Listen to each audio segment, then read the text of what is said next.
কালকে যে লোকজন আসছিল, আসলে আর কি ধরে নিয়ে গেল পুলিশে, এই আর কি। অনেকক্ষণ ফোন দিছিল, ফোন দিয়ে বলতেছিল স্যার নেই বাসায়। না, স্যার বাইরে গেছে।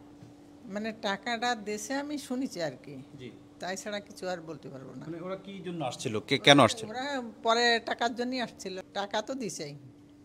টাকাটা দিছে, দিলি ওরা নিয়ে চলে গেল। প্রথমে কবে আসছিল আমার খেয়াল নেই, এক সপ্তাহ হবে? মনে নেই। এক সপ্তাহ তো হয়ে গেছে। আচ্ছা, এরপরে আর এরপরে আর সেদিন টাকা নিয়ে চলে গেল। পরে আর একবার আসছিল, আসলে ওই দিনে আর কি স্যারও ছিল না বাসায়। আমরা বললাম যে নেই, তারপরে এটা ওনারা বেলমেল টিপে চলে গেছে। আমরা মেয়ে লোক দরজা খুলবো, বাসায় কেউ নেই।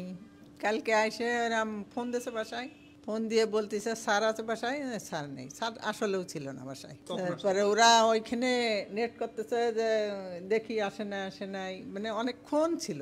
ওরা থাকতে থাকতে আর কি স্যার চলে আসলো, কোন জায়গায় গেছিল, আসে আর কি স্যার ওদের সাথে কথা বললি, তারপরে পুলিশ এসে ধরে নিয়ে গেল। আচ্ছা, পুলিশ কখন আসছিল? পুলিশ আসছিল অনেকক্ষণ পরে। কবে? কালকে? না, কালকে তো আসেনি তো, কালকে নিষেধতেই। আর এর আগে কোথায় ছিল? আইসে কোথায় বসছিল? এর আগে আইসে এখানে বসছিল, এই রুমের ভিতরে। হ্যাঁ, ওই সোফায় বসেছিল। এরপরে স্যার এই পাশে ওদের সাথে কথা বলতেছিল। হ্যাঁ, তারপরে স্যার কি বললো না বললো, তারপরে চলে গেল। আমি আর কিছু জানি না। এই বাসায় 15 কি 20 দিন এরম হবে না।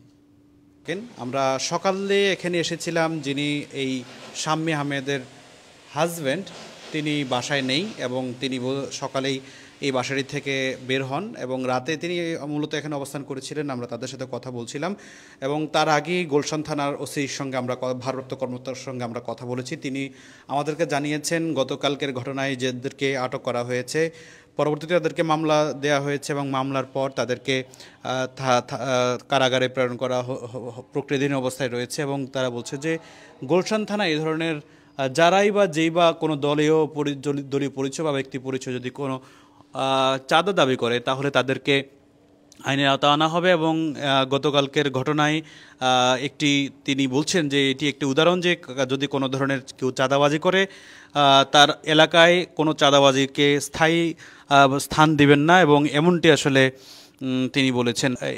এই বাসাটিতে মূলত এখানেই চাঁদাবাজরা এখানে এসেছিলেন। তারা আসলে 1 কোটি টাকা অভিযোগ রয়েছে, 1 কোটি টাকা তারা চাঁদা দাবি করেছিল এই বাসাটিতে। এবং 1 কোটি টাকা চাঁদা দাবি করার পর এবং তারা আসলে 5 লাখ টাকা তাদেরকে চাঁদাবাজদের হাতে রক্ষায়, তাদের জীবন রক্ষায় চাঁদাবাজদেরকে তারা 5 লক্ষ টাকা দিয়েছিল।